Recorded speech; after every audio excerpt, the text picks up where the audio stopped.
Il y a quelques semaines, j'animais pour Réforme un débat avec Louis Plenel à propos de son livre « Saint musulman ». Et au cours du débat, il a dit cette phrase qui m'a marqué. Il disait « Parfois, le silence des pantoufles est plus assourdissant que le bruit des bottes ». Il voulait dire par là que notre monde est blessé, notre monde mourra, non pas à cause du mal que font quelques-uns, mais à cause du silence devant le mal de la majorité des citoyens.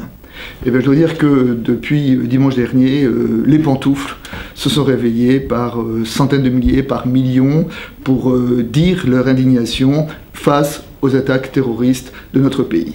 Alors de cette séquence, je voudrais relever 4 points. D'abord, un pied de nez.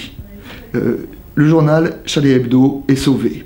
Vous savez que ce journal était en grosse difficulté financière et beaucoup craignaient un dépôt de bilan.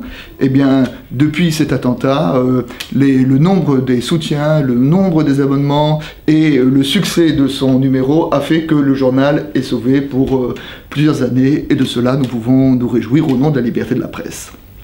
Ensuite, deuxième point, le pays, comme je l'ai dit tout à l'heure, a manifesté sa résistance au terrorisme. Et ça, c'est une bonne nouvelle. Parce que le propre du terrorisme, c'est qu'il veut nous terroriser. Il veut nous annihiler sous la terreur. Et bien, le pays a montré qu'il ne se laissait pas terroriser.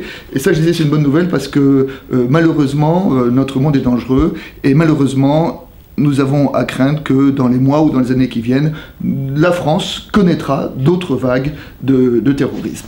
Troisièmement, il y a une réalité que nous sommes obligés de regarder en face, même si elle fait mal à voir, c'est que une partie de la jeunesse et des enfants de notre pays a montré une certaine complaisance vis-à-vis des djihadistes, vis-à-vis des terroristes. Et ça marque un échec de ce qu'on appelle l'intégration à la républicaine, ça marque un échec de la capacité de l'école à accueillir et à intégrer.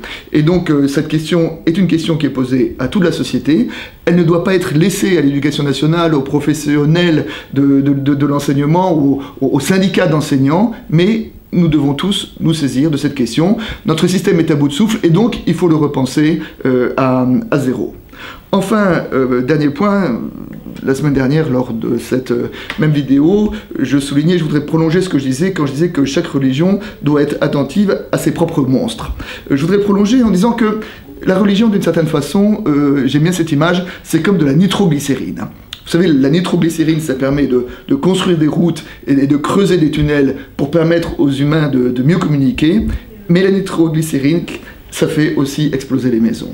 Et donc, la religion, nous devons garder évidemment le meilleur, mais faire attention que la déviation des religions, souvent, peut engendrer le pire. Et donc, à ce moment-là, chaque religion est renvoyée à ses propres responsabilités, et notamment à sa propre responsabilité vis-à-vis de sa violence, et vis-à-vis notamment des versets, des sourates violentes qui sont dans son corpus sacré. Donc le travail de l'interprétation est un travail qui concerne toutes les religions, et notamment l'islam.